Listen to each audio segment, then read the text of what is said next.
The number one mistake I see when dealing with children who are anxious is not openly acknowledging it or addressing the underlying cause head on.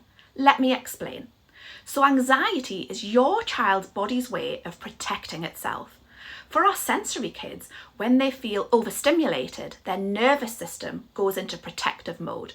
So by not acknowledging their anxiety, we are inadvertently making your child more anxious, and therefore their behaviours escalate. Whether that be crying, hitting, biting, running away, hiding, or shutting down and zoning out. These are all signs of anxiety and are your child's body's way of protecting themselves from the perceived threat. Ultimately, their anxiety will grow arms and legs.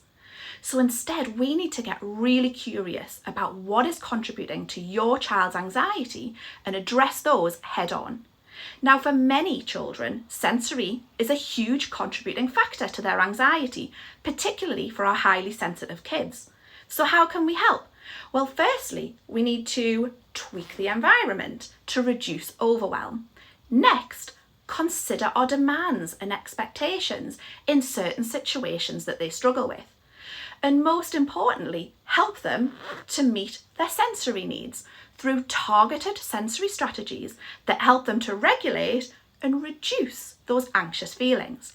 In turn, you'll see a dramatic reduction in those behaviours that you're struggling with right now. If you have an anxious child, then make sure you're following to learn how sensory strategies will become your new best friend.